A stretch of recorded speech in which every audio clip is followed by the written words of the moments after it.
হাত ছাড়াও।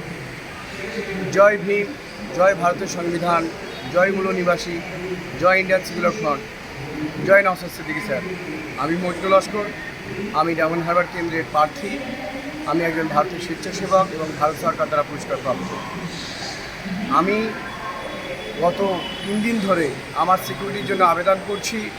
আমার লোকাল থানা বারুইপুর এবং আমার লোকাল এসপি অফিস, সেখানে আমার সিকিউরিটির জন্য আবেদন করছি, কিন্তু তারা এখনও কোনো রেসপন্স করেনি।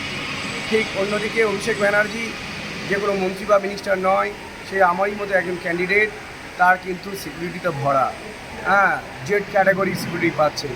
এটা কিভাবে সম্ভব? ভারতীয় সংবিধান তো equal opportunity, in the matter of equal opportunity, কিন্তু সেখানে কিন্তু আমি কিন্তু পাচ্ছি না। আমি তাহলে কোথায় যাব? এসপি অফিসে গেছি, এসপি অফিস আমাকে দিক নির্দেশ করছে না, আমার কোনো বডিগার্ড দিচ্ছে না।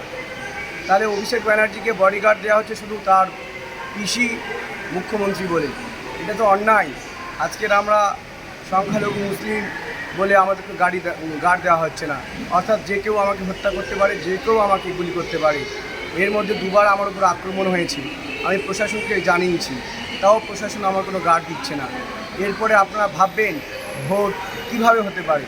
আমি ডায়মন্ড হারবার কেন্দ্রের প্রার্থী, আমার কোনো বডিগার্ড নেই, আজ পর্যন্ত কোনো গার্ড দেওয়া হয়নি। আমার বারুইপুর এসপি অফিসে আমি লিখিত করেছি, সেই বিষয়ে কোনো ভ্রুক্ষেপ নেই, আমার কোনো বডিগার্ড দেওয়া হচ্ছে না। এটা কীভাবে মেনে নেওয়া যায়? তাহলে আজকে সংখ্যালঘু মুসলিমরা আজকে বাণিজ্য জলে ভেসে এসেছে, তাদের ঘরে ছেলে একটা ভোটে দাঁড়িয়েছে, তাদের কোনো সিকিউরিটি দেওয়া হচ্ছে না। তাহলে সংখ্যালঘু মুসলিমরা তারা যে ট্যাক্সের টাকা দেয় কাদের ভোগ করার জন্য? এই 2% যারা উত্তরপ্রদেশ থেকে আগত যোগী রাজ্যের লোক, তাদেরকে ভোগ করার জন্য?